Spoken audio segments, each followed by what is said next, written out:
Hello, welcome to the Sister Moses Speaks podcast, coming at you from Salt Lake City, Utah. So for today, let's talk about that accusing and bullshit phrase leveled against former and questioning members of the Mormon Church. You can leave the church, but you can't leave it alone. Those who use it often think it's their checkmate move, but in reality, it just underscores a failure to think and an excuse to treat human beings who want to walk this world another way with zero dignity. It's mean, hurtful, and it just won't go away. A holy sucker punch for the Lord, wielded by God's self-chosen elect. And in my view, it's fist-in-your-face theology and code for shut the fuck up.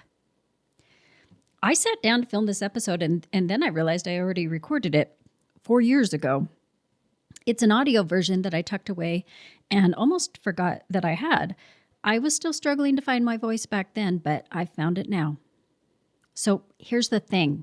Accusing someone that you can leave the church, but you can't leave it alone, with the dismissive wave of the hand is bad faith communication.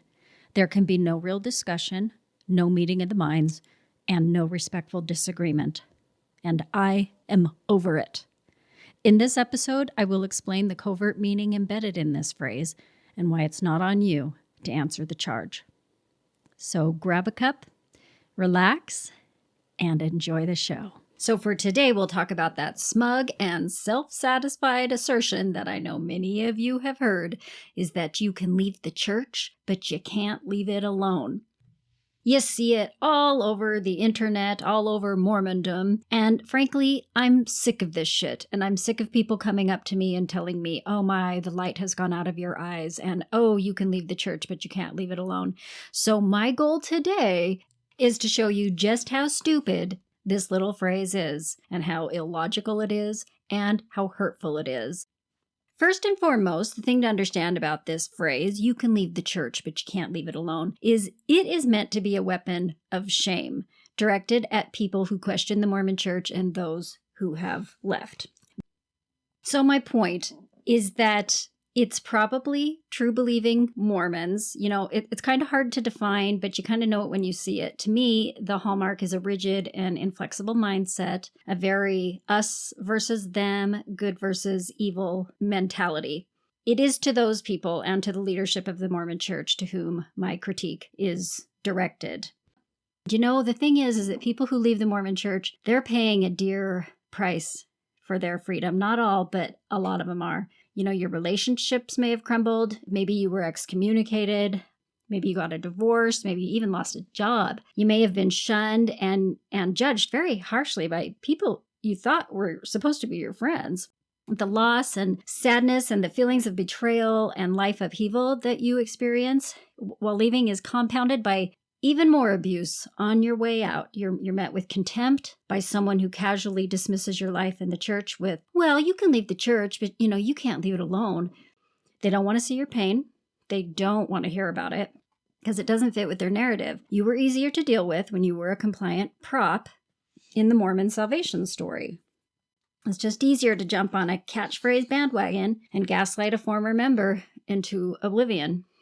It also belies how cheaply the accuser holds their faith. Think about it, that they can project onto you how quickly the church can be discarded so easily and so readily. So I'm going to get really personal now, and I'm going to tell you why this particular phrase really, really grates my nerves, because I think I was really affected by it in a very personal way. I now refer to a general conference talk that was given in April 1989 by Bishop Glenn L. Pace. He was the second counselor in the presiding bishopric of the Worldwide Mormon Church. It was titled Follow the Prophet. So for those who don't know, General Conference is a worldwide meeting broadcast from Salt Lake City, Utah, which is Mormon headquarters, and it happens twice a year. Basically, the highest leaders of the Mormon Church get together and they offer their inspired counsel, and people, it's the gold standard. People are asked to view it as the word of the Lord uttered by his inspired servants. So way back when I first joined the church, people would get dressed up, they'd go to their local chapels, and you would watch General Conference being televised on the large screen. And, Bishop Pace, and I critique the content, not the man. He was the spokesperson that day. Again, I choose this talk as a very personal example because I was there. I listened to that talk as an impressionable teenager, having been baptized just a year earlier. And I fully trusted that I would receive the word of the Lord through these leaders. My adult self now wants to just take a moment, indulge me, and I want to apologize to teenage Heidi that I'm sorry that there was no adult shielding me from, the harmful effects of teachings like this. I couldn't do anything about it back then, but I sure can now. I can offer my rebuttal now, and especially since this teaching is alive and well. I want anybody investigating the church to have proper informed consent before joining. So in this conference address, Bishop Pace discusses how critics of the church fall into three categories. There's non-members, former members, and current members. And talking about former members, Bishop Pace shared this. Quote, "It seems that history continues to teach us. You can leave the church, but you can't leave it alone. The basic reason for this is simple. Once someone has received a witness of the Spirit and accepted it, he leaves neutral ground. One loses his testimony only by listening to the promptings of the evil one, and Satan's goal is not complete when a person leaves the church, but when he comes out in open rebellion against it. That is very clear. The only way to lose a testimony of the truthfulness of the Mormon church is by listening to Satan." So it made me think, so where did Bishop Pace get these ideas? And moreover, think he was justified in teaching this to the worldwide church membership? Now, I can't know because I didn't know him and I couldn't ask him, but just a little bit of research showed me that he probably had ample material to work with. And I'm guessing that it all started out with the golden boys of Mormonism, Joseph Smith and Brigham Young. Joseph Smith was the founder and first prophet of Mormonism. In the Teachings of the Presidents of the Church, chapter 27, titled Beware the Bitter Fruits of Apostasy, Joseph Smith responds to a member who insisted he wouldn't ever fight the church. Quote, "When you joined this church, you enlisted to serve God. When you did that, you left the neutral ground, and you never can get back onto it. Should you forsake the master you enlisted to serve, it will be by the instigation of the evil one, and you will follow his dictation and be his servant." Unquote. So does this sound familiar? So basically, to sum up here, when I joined the Mormon church, I irreversibly picked a side. And upon leaving the church, I was automatically recruited into Satan's army. I do not recall meeting my new dark master, nor having been given a tour of the 9 circles of hell. Brigham Young, in second prophet of the Mormon Church, in the Journal of Discourses, Volume 12, this was a talk given in Salt Lake City on June 30th, 1867. Quote, "If there is a despicable character on the face of the earth, it is an apostate from this church. He is a traitor who has deceived his best friends, betrayed his trust, and forfeited every principle of honor that God placed within him." Unquote. So wow, the takeaway is even more crystal clear here. Brigham Young clearly labels what an apostate is. Are you ready for this laundry list? Everybody grab paper and pen and write it down. For those of you who left the Mormon church, these are your daily affirmations now. Okay, you're despicable, traitor, deceiver, betrayer, and forfeiter of blessings.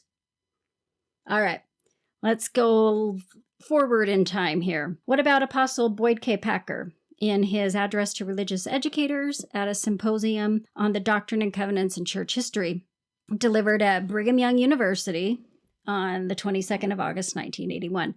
The talk was titled, "The Mantle is Far Greater Than the Intellect." Quote, "In the church, we are not neutral. We are one-sided. There is a war going on, and we are engaged in it.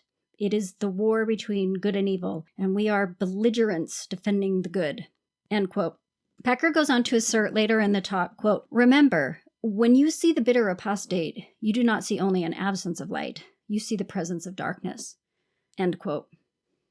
Just let that sink in.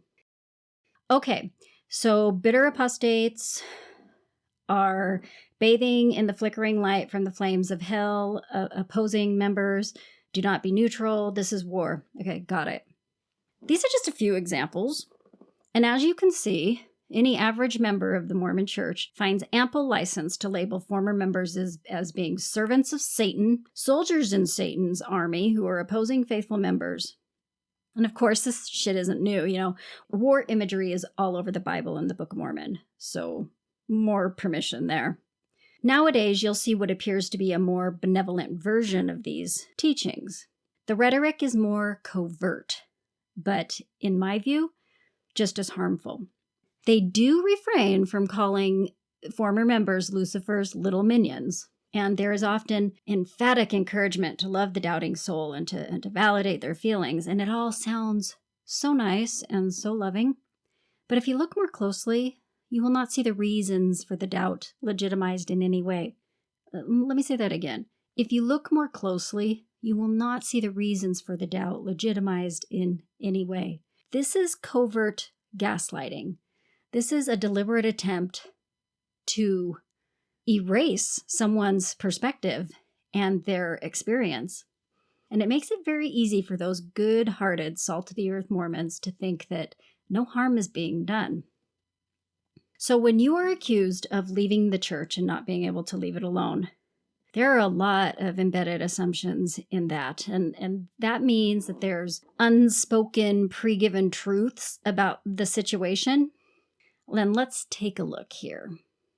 The first and most important unspoken assumption to be found in all these examples is there is never a legitimate reason to leave the Mormon church. Again, that there is never a legitimate reason to leave the Mormon church. Now, to anybody listening, if a Mormon prophet has officially offered a legitimate reason to leave the church, then please let me know. I will stand corrected. But that means that this person's eternal soul is in no way in jeopardy of losing any heavenly or earthly blessings. According to Bishop Pace, there's only one very simple explanation for a person to lose their testimony, which is only by listening to the promptings of the evil one. So, in my view, that means that the leaving member now becomes one of Satan's flying monkeys, instead of an honest person trying to figure out what's right for them. Certainly not an honest person trying to live an authentic life. Think about it. You have a bad meal at an expensive restaurant, you'll tell your friends. An honest person who uncovers unsettling truths about an organization, they're going to tell their friends about that too. And since there are no legitimate reasons to leave the church, which incidentally is often found on checklists for cult involvement, then leaving is often attributed to a character defect in the departing member. You've been offended and you can't forgive. Why can't you just let it go? This implies that you have no reason to be upset. You're too emotional. You shouldn't be feeling what you're feeling. You are not someone who chose to leave a church, to walk this world a different way. You are now anti-Mormon, and hence an enemy to God. You are too lazy to follow the commandments. You love sin more than God. You're unable to follow God. You are worldly. You are too intellectual. You are too feminist. The moral failing is always yours. Your pain and confusion is rebranded as being a result of the influence of the devil, and that you are in the midst of darkness and you've drifted from the flock of God. Here's the kicker. As a citizen of the United States, and I can only speak from this perspective, you have a right to leave a church whenever the hell you want to, and you don't have to give a reason for it. You don't need to justify it to any authority. And you have a right to do it without being abused. So, decide for yourself. Does using war imagery that paints the person who leaves as an enemy that comes out in open rebellion encourage members to love those who leave, or to shun and fear them? I've got an answer for you. I was shunned and feared. This is the result. This is not rocket science. Pace also began by asserting that it seems that history continues to teach us about the vicious and vile attacks of former members. No, history has not told that to us. History is full of the examples of the abuses of controlling religions and the attacks suffered by their whistleblowers. During the Spanish Inquisition, for example, now famous philosopher Baruch de Spinoza was offered the equivalent of a 6-figure salary to shut the hell up and quit offering his unwanted commentary to the Jewish council. He refused, was shunned, excommunicated, and basically lived out his days in solitude to avoid a gruesome death. And also, you can leave the church, but you can't leave it alone, is what's called the thought-terminating cliche. This term was coined by researcher and psychiatrist Robert J. Lifton. Lifton wrote a book titled Thought Reform and the Psychology of Totalism. It's a harrowing account of American servicemen who were held captive during the Korean War and the mind control to which they were subject. I've read it. It's very sad and very alarming. It's basically a study in brainwashing. A thought-terminating cliche is meant to stop discussion and to prevent critical thinking, in my view. Lifton said that, quote, far-reaching and complex of human problems are compressed into brief, highly reductive, definitive-sounding phrases, easily memorized and easily expressed. In reality, reasons to leave a church are nuanced and complex, but here it's that simple. You'll find these kinds of phrases all over the political world as well. When someone is trying to invalidate your entire experience, it's handy to have a phrase to use like this. And here's the thing. When someone's a true believing member of the church and the church's map of reality is their reality, they'll never see this as abusive. They'd probably just attribute it to their own moral compass, which you don't realize has been deeply influenced by the institution. So given the assumptions, there is an internal logic here. And since there is no legitimate reason to leave the church, and anybody who leaves is influenced by Satan, then it follows that any good in life is a direct consequence of your faithfulness to Mormonism, and that anything bad that happens to you is a direct consequence of your leaving. Church leaders, in my view, are masters at letting their members fill in the gaps, and when called out, asserting they are the victims of vile attacks and pretending they have no fucking idea what you're talking about. This is usually followed by some patronizing version of, we do this out of love for you, and we invite you to return to full fellowship. And this is for your good, which is really just code for treating adults like children. It's extremely patronizing. And all this so-called persecution is simply further proof that Mormonism is the only true church upon the face of the earth. Probably worst of all is that this drives a wedge between well-meaning, faithful Mormons and those who leave. It undermines relationships and poisons the well of understanding between family members, between friends, and between employers and employees. It also provides current members an ill-concealed sneak preview of their fate if they dare to doubt. Watch out, your character will be assassinated too. And the church gets away with peddling teachings, calling human beings who leave evil, and all in the name of the gospel of love. The net effect is to make sure faithful members hold doubting people suspect in their motives and turns otherwise morally normal people into, for example, parents who would disown a child for the crime of leaving a church. Here's the thing. When a church exploits your goodwill and desire to be a decent human being, when it claims that you have to do A, B, C, X, Y, Z with unquestioning loyalty, doubting your doubts, or that you will be cut off from your family forever, and you have to visit with the bishop to receive these regular loyalty checkups to assess if you're worthy. Well, that's not a bishop's interview. That's emotional blackmail. This realization came during a time where I found myself ostracized from my former life, with no friends, no stable home, no money, and 3 young children. Trying to navigate a divorce and a faith crisis at the same time found me despairing, but also with rock-solid resolve that I would somehow figure this out and dig my way out of the brainwashed hole into which I had fallen. I had a lot of help along the way, and I hope that talking these things through today has given you a needed boost, or even a laugh, or just more resolve to do what's right for you. Nobody has the right to shame you or in any way abuse you for trying to live an authentic life or leaving a church. You are worthy of love, and you are worthy of belonging, and you are worthy of respect. simply by virtue of the fact that you exist. And that's a wrap for that episode that I recorded 4 years ago. I hope you've enjoyed it. The last thing I'd like to add is that it's just not Christ-like to exclude people, to dismiss their experience with nasty little catchphrases, and to assert that somehow you have the golden truth and yours is the way. I think of Matthew chapter 23. The setting is Jesus, the last week of Jesus' life, and he is preaching to the crowds around the temple and within earshot of the scribes and Pharisees. And I think I'm going to read verse 13, 24, 25, and 28, because it perfectly sums up what I'm thinking and feeling right now. But woe unto you, scribes and Pharisees, hypocrites, for ye shut up the kingdom of heaven against men. For ye neither go in yourselves, neither suffer ye them that are entering to go in.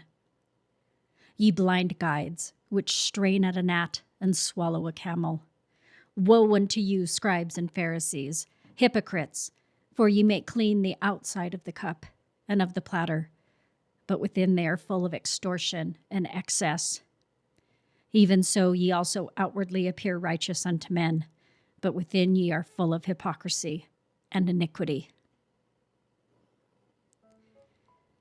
I think the best way to live a life is to strive to love each other, to be understanding, and I'm asking for better communication going forward. I sure do love all of you who listen to this. I appreciate you tuning in, and you won't have to wait as long for episode 4. I'm going to be getting that out pretty soon. So until next time, this is Sister Moses signing off for now.